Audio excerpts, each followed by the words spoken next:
ಶ್ರಾವಣ ಬಂತು ಕಾಡಿಗೆ ಬಂತು ನಾಡಿಗೆ ಬಂತು ಬೀಡಿಗೆ ಬಂತು ಶ್ರಾವಣ ಬಂತು ಶ್ರಾವಣ ಕಡಲಿಗೆ ಬಂತು ಶ್ರಾವಣ ಕುಣಿದಂಗ ರಾವಣ ಕಡಲಿಗೆ ಬಂತು ಶ್ರಾವಣ ಕುಣಿದಂಗ ರಾವಣ ಕುಣಿದಾವ ಗಾಳಿ ಭೈರವನ ರೂಪ ತಾಳಿ ಶ್ರಾವಣ ಬಂತು ಕಾಡಿಗೆ ಬಂತು ನಾಡಿಗೆ ಬಂತು ಶ್ರಾವಣ ಕಡಲಿಗೆ ಬಂತು ಶ್ರಾವಣ ಕುಣಿದಾಂಗ ರಾವಣ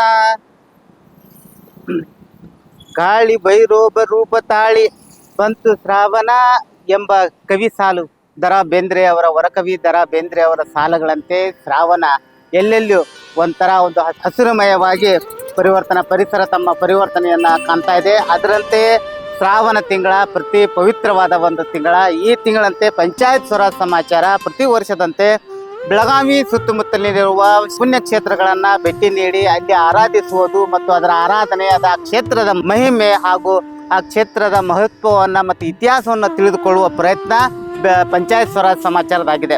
ಅದರಂತೆ ನಾನೀಗ ಇಲ್ಲಿ ಬೆಳಗಾವಿ ಜಿಲ್ಲೆಯ ಗಡಿ ಭಾಗದ ಕರ್ನಾಟಕ ಮತ್ತು ಮಹಾರಾಷ್ಟ್ರ ಗಡಿ ಭಾಗದಲ್ಲಿ ನಾನಿದ್ದೀನಿ. ಈಗೇನು ನಾವು ಬೆಳಗಾವಿ ಏನು ಕರ್ನಾಟಕದ ಗಡಿಯಿಂದ ಮಹಾರಾಷ್ಟ್ರ ಗಡಿಗೆ ನಾನು ಪ್ರವೇಶಿಸಲಿದ್ದೇನೆ.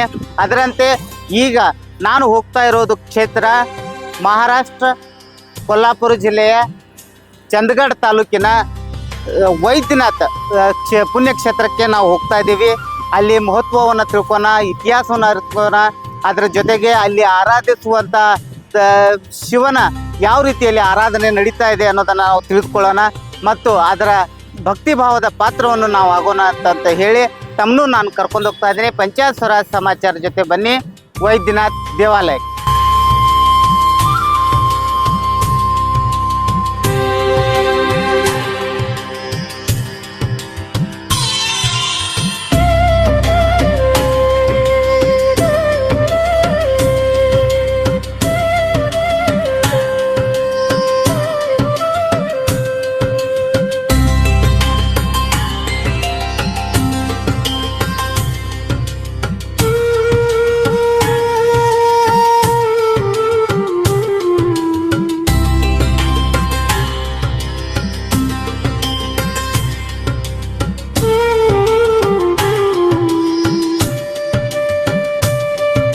ನಮಸ್ಕಾರ ವೀಕ್ಷಕರೇ, ನಾವೀಗ ವೈದ್ಯನಾಥ್ ಪುಣ್ಯಕ್ಷೇತ್ರದ ಕ್ಷೇತ್ರದ ಆವರಣದಲ್ಲಿ ನಾವು ಇದ್ದೀವಿ. ಬಹಳ ಪ್ರಾಚೀನ ಕಾಲದ ದೇವಾಲಯ ಇದು. ಈ ದೇವಾಲಯದ ಇತಿಹಾಸ ಏನದ, ಈ ದೇವಾಲಯದ ಮಹತ್ವವೇನದೆ, ಈ ಮಹಾರಾಷ್ಟ್ರ ಕೊಲ್ಲಾಪುರದ ಚಂದಗಢ ತಾಲೂಕಿನ ಇದೊಂದು ಗ್ರಾಮ ಆಗಿದೆ. ಅದರಂತೆ ಈ ಕ್ಷೇತ್ರಕ್ಕೆ ಹಲವಾರು ಭಕ್ತರು ಕರ್ನಾಟಕ, ಮಹಾರಾಷ್ಟ್ರ ಮತ್ತು ಅನೇಕ ಭಾಗದಿಂದ ಇಲ್ಲಿ ಭಕ್ತಾದಿಗಳು ತಮ್ಮ ಭಕ್ತಿಯಿಂದ ಆರಾಧನೆಯನ್ನು ನೋಡ್ಕೊಳ್ತಾ ಇದ್ದಾರೆ. ಅದರಂತೆ ಇವತ್ತಿನ ದಿವಸ ಶ್ರಾವಣ ಸೋಮವಾರ, ಮೊದಲನೇ ಸೋಮವಾರ. ಈ ಸೋಮವಾರದ ನಿಮಿತ್ತವಾಗಿ ಯಾವ ರೀತಿ ಪೂಜೆ ಪುರಸ್ಕಾರಗಳು ನಡೀತದ ಅನ್ನೋದನ್ನ ನಾವು ಈ ಗುಡಿಯ ಅರ್ಚಕರನ್ನ ನಾವು ಕೇಳೋಣ. ನಮ್ಮ ಜೊತೆ ನಾಗರಾಜ್ ಪೂಜಾರಿ ಅವರದಾರ, ಈ ದೇವಸ್ಥಾನದ ಅರ್ಚಕರು. ಅದ್ರ ಜೊತೆಗೆ ಈ ದೇವಸ್ಥಾನ ಟ್ರಸ್ಟ್ ಮಂಡಳಿ ಜಯವಂತ್ ಕಾಂಬ್ಳೆ ಅವರು ನಮ್ಮ ಜೊತೆ ಅದಾರ. ಈ ಯಾವ ರೀತಿ ಒಂದು ವಿಧಿವಿಧಾನ, ಒಂದು ಧಾರ್ಮಿಕ ಮತ್ತು ಒಂದು ಏನು ಒಂದು ನಿರ್ವಹಣೆ ಯಾವ ರೀತಿ ನಡೆಯಲಿದೆ ಅನ್ನೋದನ್ನ ನಾವು ಕೇಳೋಣ. ಮೊದಲನೇದಾಗಿ ಇಲ್ಲಿ ಇತಿಹಾಸ ಏನದ, ಈ ಭಾಗದ ಇತಿಹಾಸ ಏನದ ಗುರುಗಳೇ? ನಮಸ್ಕಾರ ರೀ. ನಮಸ್ಕಾರ. ನಾಗರಾಜ್ ಪೂಜಾರಿ ರೀ. ಇದು ಪಾಂಡವಕಾಲದ ದೇವಸ್ಥಾನ ಇದೆ ಸರ್. ಮತ್ತೆ ಇಲ್ಲಿ ವಿಶೇಷತೆ ಏನಂದ್ರ ಇಲ್ಲಿ ಜಾಗೃತ ದೇವಸ್ಥಾನ ರೀ. ಈ ಜಾಗೃತ ದೇವಸ್ಥಾನ ಇದಂದ್ರ ರೀ, ಇಲ್ಲಿ ಕಲಿಯೊಂದ್ರಿ ಸರ್ ಮಹಾರಾಷ್ಟ್ರ, ಗೋವಾ, ಕರ್ನಾಟಕ ಸೀಮಾ ಭಾಗದಿಂದ ಬಹಳ ಜನ ಬರ್ತಾರೆ.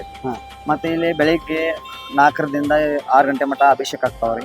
ಅಭಿಷೇಕಕ್ಕೆ ಭಕ್ತಗಳು ದರ್ಶನ ತಗೋತಾರ್ರಿ. ತಗೊಂಡ ಕ್ಯಾಸ್ ಇಲ್ಲಿ 4ನೇ ಸೋಮವಾರ ಜಾತ್ರೆ ಆಗತ್ತೆ, ದೊಡ್ಡ ಪ್ರಮಾಣ ಯಾತ್ರೆ ಆಗತ್ತೆ. ಆ ಟೈಮ್ನಾಗ ಮಹಾಪ್ರಸಾದ ಇಟ್ಟಿರ್ತಾರ್ರಿ. ಅದ್ರ ಭಕ್ತಗಳು ಬಂದ ಕ್ಯಾಸ್ ಇಲ್ಲಿ ದರ್ಶನ ತಗೊಂಡ್ ಹೋಗ್ತಾರ್ರಿ. ಹೌದು. ಮತ್ತೆ ವಿಶೇಷತೆ ಏನಂದ್ರೆ ಇದು ಜಾಗೃತ ದೇವಸ್ಥಾನ ಅಂದ್ರೆ ಇಲ್ಲಿ ಬಹಳ ಮಂದಿ ಬೆಡ್ಕೊಂಡ್ ಕ್ಯಾಸ ನಿರ್ವಹಿಸ್ತಾರ್ರಿ. ತಮ್ದು ಯಾವ್ದು ಇಚ್ಛೆ ಆಗ್ಲಿ, ಏನೋ ತಮ್ಮ ಪರಿವಾರ ಆಗ್ಲಿ, ಇಲ್ಲಿ ದೇವ್ರಿಗೆ ಬಂದು ಇಲ್ಲಿ ಅಭಿಷೇಕ ಹಾಕಿ ಕಾಲು ಬಿದ್ದು ಹೋಗ್ರೆ ಅವ್ರದೆಲ್ಲ ಆಸೆ ಎಲ್ಲ ಪೂರ್ತಿ ಆಗತ್ತೆ ಅಂತೇಳಿ. ಕರ್ನಾಟಕ ಆಗಲಿ, ಮಹಾರಾಷ್ಟ್ರ ಆಗಲಿ, ಗೋವಾ ಆಗಲಿ ಕೆಲವೊಂದು ಜನ ಬಹಳ ಪ್ರಮಾಣದಲ್ಲಿ ಶ್ರಾವಣ ಸೋಮವಾರನಲ್ಲಿ ಬರ್ತಾರೆ. ವಿಶೇಷತೆ ಅಂದ್ರೆ ಶ್ರಾವಣ ಸೋಮವಾರ ಮಹಾಶಿವರಾತ್ರಿ ಇವು ಎರಡು ಯಾತ್ರೆ ದೊಡ್ಡ ಪ್ರಮಾಣದಲ್ಲಿ ಆಗತ್ತವೆ. ಇವಾಗ ಇದು ನಾವು ನೋಡ್ತಾ ಇದಾವೆ ಈ ಪರಿಸರ ಬಹಳ ಪುರಾತನ ಪರಿಸರ ಪಾಂಡವ ಕಾಲಿಂದ ಅಂತ ಹೇಳ್ತಾರೆ. ಈ ಎಷ್ಟು ಸಮಯದಲ್ಲಿ ಎಷ್ಟು ಸಲ ಈ ಗುಡಿ ಜೀರ್ಣೋದ್ಧಾರ ಆಗೈತಿ, ಎಷ್ಟು ಸಲ ಯಾರ್ಯಾರು ಇದಕ್ಕ ತಮ್ಮ ಇದನ್ನ ಮಾಡಿದಾರೆ? ಈ ಜೀರ್ಣೋದ್ಧಾರ ಸರ್ ಈಗ ಮೊದಲಿನ ಕಾಲದಲ್ಲಿ ಇಲ್ಲ ಟ್ರಸ್ಟ್ ಇತ್ತು ಸರ್. ಅವಾಗಿಂದ ಜೀರ್ಣೋದ್ಧಾರ ಆಗಂತ ಬರತಾ ಇದ್ದೀರಿ. ಮತ್ತೆ ಈಗ ಟ್ರಸ್ಟ್ ನಿಂದ ಶಾಸನ ತರಪಿಂದ ಕೆಲವೊಂದು ನಿಧಿ ಮಂಜೂರು ಆಗಿದೆ. ಮತ್ತೆ ಇಲ್ಲಿ ಸಭಾ ಮಂಡಪ ಆಗಲಿ, ಮ್ಯಾಲೆ ಭಕ್ತ ನಿವಾಸ ಆಗಲಿ, ಇವೆಲ್ಲ ಮಂದಿ ಹಿಡ್ಕೊಳಕಲೇ ಆಗ್ಲಿ, ಇಲ್ಲಿ ಒಂದ್ ಸ್ವಲ್ಪ ಕೆಲಸ ನಡೀತಾ ಇದೆ. ಒಂದ್ ವರ್ಷದಲ್ಲಿ ಎಲ್ಲ ಪೂರ್ತಿ ಆಗತ್ತೆ ಸರ್. ಸರ್, ಇತಿಹಾಸ ಅಂದ್ರೆ ಏನ್ ಹೇಳ್ಬೋದು? ಈ ದೇವಸ್ಥಾನದ ಇತಿಹಾಸ ಯಾವ ರೀತಿ ಇಲ್ಲಿ ದೇವ್ರು ಬಂದು ನೆಲೆಸಿದ್ರು, ಹೆಂಗ ಇದ್ರ ಹಿನ್ನೆಲೆ ಏನದ? ಈ ದೇವಸ್ಥಾನದ ಹಿನ್ನೆಲೆ ಏನದ? ಇದು ಪಾಂಡವ ಕಾಲದಿಂದ ದೇವಸ್ಥಾನ ಇದೆ. ಇಲ್ಲಿ ಸರ್ ಹನುಮಂತ ಸರ್ ಹಿಮಾಲಯ ದ್ರೋಣಾಗಿದ್ದ ಪರ್ವತ ಏನ್ ಎತ್ಕೊಂಡು ಹೋಗ್ತಿದ್ದಲ್ಲ, ಆ ದ್ರೋಣಾಗಿದ್ದ ಪರ್ವತದಿಂದ ಒಂದು ಇಲ್ಲಿ ಕಲ್ಲೊಂದು ಬಿದ್ದಿದ್ರಿ, ವನಸ್ಪತಿ ಕಲ್ಲು ಬಿದ್ದಿತ್ರಿ. ವನಸ್ಪತಿ ಕಲ್ಲು ಬಿದ್ದಾಗಿಂದ ಇಲ್ಲಿ ಸಂಜೀವನಿ ವನಸ್ಪತಿ ಎಲ್ಲಾ ಸಿಗಾಕತ್ತೀವ್ರಿ. ಆ ಟೈಮ್ನಾಗ ಸರ್ ವನವಾಸಕ್ಕೆ ಏನ್ ನಮ್ಮ ಇವರು ಪಾಂಡವಗಳು ಏನ್ ಬಂದಿರಲ್ಲ, ಆ ಟೈಮ್ನಾಗ ಇಲ್ಲಿ ವೈದ್ಯನಾಥ್ ಅಂತ ಒಂದು ಮೂರ್ತಿ ಸ್ಥಾಪನೆ ಮಾಡಿ ಕೇಸ್ರಿ ಅವ್ರ ಒಂದು ರಾತ್ರಿ ಮಾಡಿ ಕೇಸ್ ಬೆಳಗ್ಗೆ ಎದ್ದು ಹೋಗ್ಬಿಟ್ಟಾರೆ ಅವ್ರು. ಆದ್ರೆ ಇದು ಬಹಳ ಪ್ರಸಿದ್ಧ ಪುರಾತನ ಮಂದಿರ ಇದೆ. ಹೌದು, ಇದು ಇತಿಹಾಸ ಪೌರಾಣಿಕ ಹಿನ್ನೆಲೆ ಅದು. ಪೌರಾಣಿಕ ಹಿನ್ನೆಲೆ. ವೈದ್ಯನಾಥ್ ಅಂತಂದ್ರ ಸಂಜೀವಿನಿ ಬೆಟ್ಟದ ಒಂದು ಭಾಗ ಇದ್ದಾಗ ಅದಕ್ಕ ಇಲ್ಲಿ ಒಂದು ವೈದ್ಯನಾಥ್ ಅಂತ ಇದು ಮೂರ್ತಿ ಸ್ಥಾಪನೆ ಮಾಡಿ ಹೋಗ್ಯಾರ ಸರ್. ಹೌದು, ಆಕ್ಚುಲಿ ವೈದ್ಯನಾಥ ಮಂದಿರ ಇದು ಸರ್. ವೈದ್ಯನಾಥ ಮಂದಿರ ಅಂದ್ರೆ ಎಲ್ಲಾ ರೋಗ ಎಲ್ಲಾ ಪರಿ ಆಗ್ತೈತೆ ಸರ್. ಇಲ್ಲಿ ಬಂದಿಲ್ಲಿ ನಮ್ಮ ಬಾಜುಕಲ್ಲಿ ತೀರ್ಥ ಕುಂಡ ಇದೆ. ಆ ತೀರ್ಥ ಕುಂಡನಾಗ ಒಂದ್ 4 ಸೋಮವಾರ ಇಲ್ಕ 4 ಅಮಾವಾಸ್ಯ ಅಲ್ಲಿ ಸ್ನಾನ ಮಾಡಿ ಕೆಲಸ ದರ್ಶನ ತಗೊಂಡ್ ಹೋದ್ರಿ ತಮ್ಮ ಮನಸ್ಸಿನಲ್ಲಿ ಏನ್ ಇಚ್ಛೆ ಇದೆ ಮತ್ ನಮ್ಗೆ ಏನ್ ಕುಷ್ಠ ರೋಗ ಇದೆ ಅದೆಲ್ಲಾ ಪರಿಹಾರ ಆಗತ್ತೆ ಸರ್. ಅದ್ರ ಚರ್ಮ ರೋಗ ಆಗ್ಲಿ, ಕುಷ್ಠ ರೋಗ ಆಗ್ಲಿ, ಯಾವ ತರ ಕುಷ್ಠ ರೋಗ ಆಗ್ಲಿ ಅವೆಲ್ಲ ಇಲ್ಲಿ ಪರಿಹಾರ ಆಗ್ತದೆ. ಇಲ್ಲಿ ಪರಿಹಾರ ಸರಿ. ಇಲ್ಲಿ ನಾವು ನೋಡ್ಬೋದು ಮತ್ತೊಂದೇನಂತಂದ್ರ ಒಂದು ಶಿವ ಪಾರ್ವತಿ ಮಂದಿರಗಳನ್ನ ಇಲ್ಲಿ ಬೇರೆ ಬೇರೆಯಾಗಿ ನಾವು ನೋಡ್ತಾ ಇದ್ದೀವಿ. ಏನಿದ್ರ ಮಹತ್ವ? ಅದು ಸರ್ ಅದ ಮೊದಲೇ ಸರ್ ಪಾಂಡವ ಜನ ಏನ್ ಮೂರ್ತಿ ಸ್ಥಾಪನೆ ಮಾಡ್ರಲ್ಲ, ಎಲ್ಲ ಕಡೆ ಇಲ್ಲ ನಮ್ ಭಾಗನಲ್ಲಿ ಶಿವ ಮತ್ತು ಪಾರ್ವತಿ ಇಷ್ಟು ಭಾಗನಲ್ಲಿ ಇಲ್ಲ ಸರ್. ಅದೇ ನಮ್ಮ ಇಲ್ಲಿ ವೈದ್ಯನಾಥನಲ್ಲಿ ಇದೆ ಸರ್. ವೈದ್ಯನಾಥ ಮತ್ತೆ ಪಕ್ಕದಲ್ಲಿ ಪಾರ್ವತಿ ದೇವಸ್ಥಾನ ಇದೆ. ಆ ಇಬ್ಬರದು ಜೋಡಿ ಇಲ್ಲಿ ಸ್ಥಾಪನೆ ಮಾಡಿ ಹೋಗಿದ್ದಾರೆ ಅವರು ಪಾಂಡವಗಳು. ಹೌದು ಹೌದು. ಯಾಕೆ ಬೇರೆ ಬೇರೆ ಒಂದ ಶಿವಶಕ್ತಿ ಒಂದೇ ಇರುವಾಗ ಬೇರೆ ಬೇರೆ ಯಾಕೆ ಅನ್ನುವಂಥದ್ದು? ಬೇರೆ ಬೇರೆ ಅದ ಒಂದು ಶಕ್ತಿ ಸ್ಥಾಪನೆ ಮಾಡಿ ಹೋಗ್ಯಾರ ಸರ್. ಆರೋಗ್ಯ ಭವಾನಿ ಅಂತ, ಆರೋಗ್ಯ ಭವಾನಿ ಅಂತ. ಈಗ ಎಲ್ಲಾ ಕಡೆ ಆದ್ರೂ ಶಿವನಲ್ಲಿ ಪಾರ್ವತಿ ಇದೆ, ಎಲ್ಲ ಕಡೆ ಇಲ್ಲ ಅದು. ಅದೇ ನಮ್ಮ ಇಲ್ಲಿ ವೈದ್ಯನಾಥ ದೇವಸ್ಥಾನದಲ್ಲಿ ಇಲ್ಲಿ ಮಾಡಿ ಹೋಗಿದ್ದಾರೆ ಸರ್ ಅವರು. ಹೌದು. ಇಬ್ರು ಕೂಡ ದರ್ಶನ ಶಿವಂದು ದರ್ಶನ ತಗೊಂಡೆಲ್ಲ ದೇವಿ ಆರೋಗ್ಯ ಭವಾನಿ ದರ್ಶನ ತಗೊಂಡು ಹೋಗ್ಬೇಕಂತ ಮಾಡಿ ಹೋಗಿದ್ದಾರೆ. ಅದರಿಂದ ಆರೋಗ್ಯ ವೃದ್ಧಿ ನಂಬಿಕೆ ನಮ್ಮೆಲ್ಲರೂ ಆಗ್ಲಿ ಅಂತ ಅದೆಲ್ಲ ಸ್ಥಾಪನೆ ಮಾಡಬೇಕು. ಸರಿ, ಇದು ಒಂದು ಪೌರಾಣಿಕ ಹಿನ್ನೆಲೆ ಆಗಿರುವುದರಿಂದ ಮತ್ತು ಶ್ರಾವಣ ನಿಮಿತ್ತವಾಗಿ ಇಷ್ಟೆಲ್ಲ ಕಾರ್ಯಕ್ರಮಗಳನ್ನು ನೀವು ವಿಶೇಷ ವರ್ಷದಲ್ಲಿ ಯಾವ ಶಿವರಾತ್ರಿ ಆಗಲಿ ಅಥವಾ ಏನಾಗಲಿ ವಿಶೇಷ ಸರ್? ಶ್ರಾವಣನಲ್ಲಿ ವಿಶೇಷ ಸರ್. ಶ್ರಾವಣನಲ್ಲಿ 4 ಸೋಮವಾರ ಇರ್ತಾವ್ರಿ, ಅವು ಬಹಳ ವಿಶೇಷ ಇರ್ತಾವ ಸರ್. ಕಡೆ ಶ್ರಾವಣ ಸೋಮವಾರನಲ್ಲಿ ಇಲ್ಲಿ ಮಹಾಪ್ರಸಾದ ಇಟ್ಟಿರ್ತಾರೆ ಸರ್. ಬಹಳ ಜನ ಭಕ್ತಗಳು ಇಲ್ಲಿ ಬಂದ ಕೆಲಸ ದರ್ಶನ ತಗೊಂಡ್ ಹೋಗ್ತಾರೆ ಸರ್. ಶ್ರಾವಣ ಆಗ್ಲಿ ಮತ್ತೆ ಮಹಾಶಿವರಾತ್ರಿ ಒಳಗೂ ಅವಾಗೂ ಬಂದ ದರ್ಶನ ಭಾಳ ತಗೊಂಡ್ ಹೋಗ್ತಾರೆ ಸರ್. ಆದ್ರೆ ಬಹಳ ವಿಶೇಷ ಪುರಾತನವಾದ ಮಂದಿರ ಇದೆ ಅಲ್ಲ, ಅದಕ್ಕೆ ಇದು ವಿಶೇಷ ಒಂದು ಪರ್ಯಾಯ ಮಾಡ್ಯಾರ.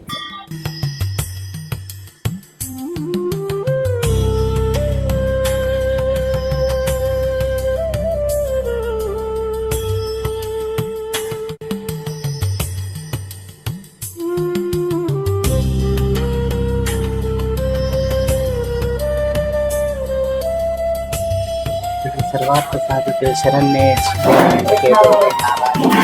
इत्यादि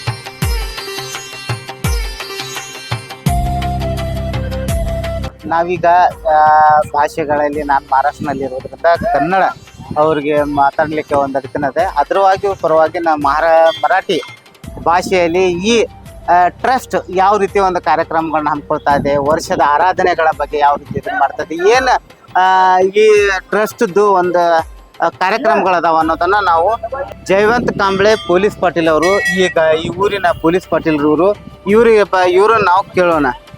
सर नमस्ते. नमस्ते, कन्नड सर. निमग बरता तो मराठीने माताडो? मराठी. हा, अच्छा.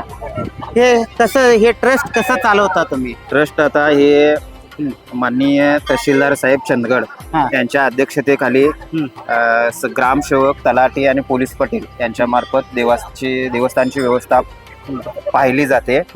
सर्व आम्ही उत्सव सण व्यवस्थितरित्या गावकऱ्यांच्या सहकार्याने इथं पार पाडत असतो. दरवर्षी मोठ्या प्रमाणात उत्सव सण होत असतात. श्रावण मध्ये फुल एक महिनाभर इथं यात्रा भरते.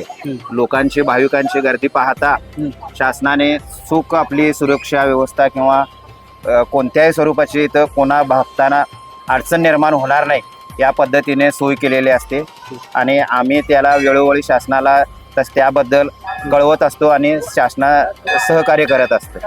महाप्रसाद असो किंवा इतर कोणत्याही स्वरूपात असो, आमचे गावकरी लोकांचे मोठे सहकार्य असते.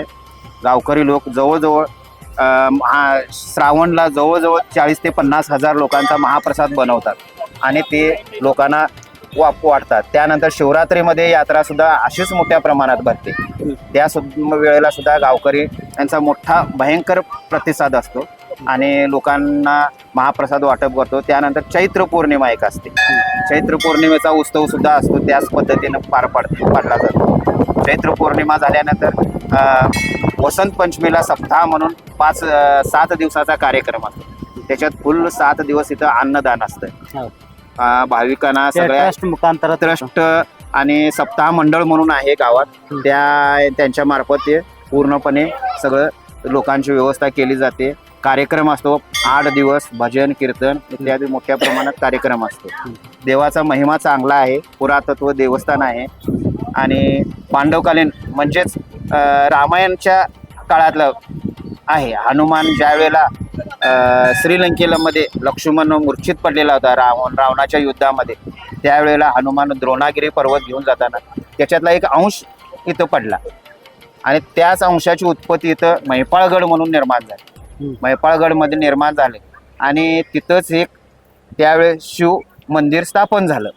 पांडवांनी ज्या वेळेला वनवासामध्ये अज्ञातवासामध्ये होते त्यावेळेला इथं अज्ञातवासामध्ये इथं त्यांनी वास्तव्य केलं आणि त्यावेळेला त्यांच्या अंगावरती जो रोग, असाध्य असा रोग जडलेला होता, तो रोग त्यांनी इथं ह्या कुंडामध्ये त्यांचा नष्ट झाला. त्यावेळेपासून त्यांनी इथं आरोग्य भवानी माता म्हणजे पार्वती माता आणि शिव असं त्यांनी स्थापन केले.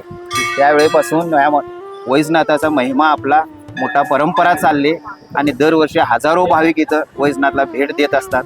मोठ्या संख्येने यात्रा भरते. त्याचं नियोजन मध्ये किती लोक आहे? ट्रस्ट कसं चालतंय? ट्रस्ट मध्ये आता शासकीय नाव काय?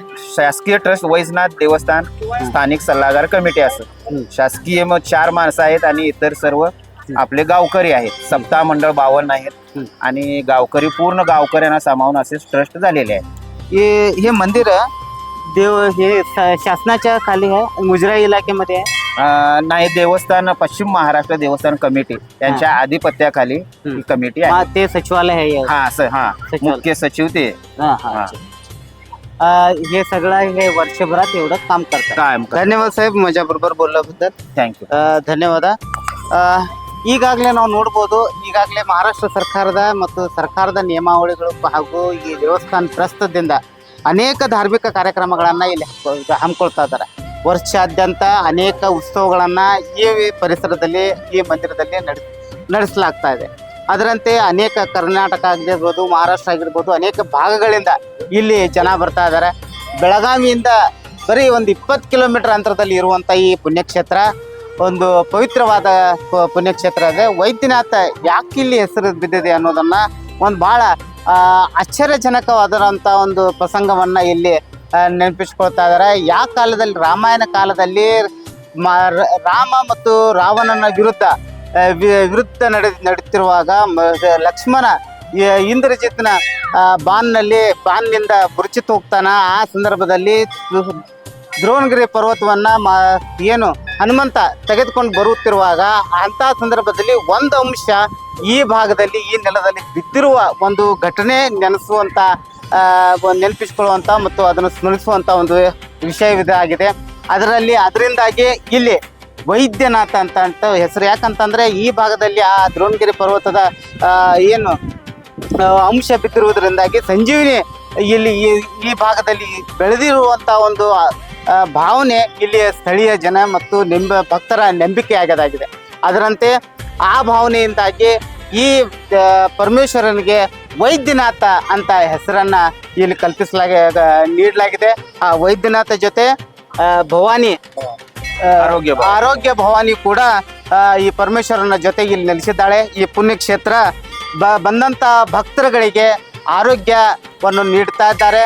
ಅದ್ರ ಜೊತೆಗೆ ಆರೋಗ್ಯ ಐಶ್ವರ್ಯ ಈ ಭಾಗ್ಯವನ್ನ ಈ ದೇವಾಲಯದಿಂದ ಭಕ್ತರು ಪಡೆದುಕೊಂಡು ತಮ್ಮ ಆಶೀರ್ವಾದವನ್ನು ಪಡೆದುಕೊಂಡು ಹೋಗ್ತಾ ಇದ್ದಾರೆ.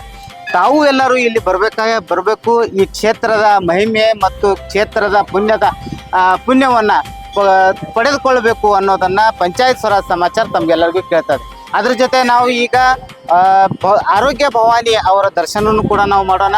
ಅದ್ರ ಜೊತೆ ಟ್ರಸ್ಟ್ ಮತ್ತು ಪೂಜಾರಿ ಅವ್ರ ಜೊತೆ ನಾವು ಮಾತಾಡಿದ್ವಿ. ಅವ್ರಿಗೂ ಕೂಡ ನಾನು ಧನ್ಯವಾದ ಹೇಳ್ತೀನಿ. ಅನೇಕ ಮತ್ತೊಂದು ಈ ಭಾಗದ ಜನ ಇಲ್ಲಿ ಒಂದು ಧಾರ್ಮಿಕ ಕಾರ್ಯಕ್ರಮಗಳಲ್ಲಿ ಇರ್ತದ್ರ. ಮುಂದಿನ ಭಾಗ ನಾವು ಮುಂದಿನ ಸೋಮವಾರ ಮತ್ತೊಂದು ಸ್ಥಳಕ್ಕೆ ನಾವು ಭೇಟಿ ನೀಡ್ತೀವಿ. ಮತ್ತೊಂದು ಶಿವ ಮಂದಿರಕ್ಕೆ ಭೇಟಿ ನೀಡಿ ಅಲ್ಲಿಯ ಇತಿಹಾಸ, ಅಲ್ಲಿಯ ಮಹತ್ವದ ಆ ಕ್ಷೇತ್ರದ ಮಹತ್ವದ ಕುರಿತು ತಮಗೆ ನಾನು ತಿಳಿಸಲು ಪ್ರಯತ್ನ ಮಾಡ್ತೀನಿ. ನಿಮ್ಮ ರತ್ನಾಕರ, ಪಂಚಾಯತ್ ಸ್ವರಾಜ್ ಸಮಾಚಾರ, ಬೆಳಗಾವಿ.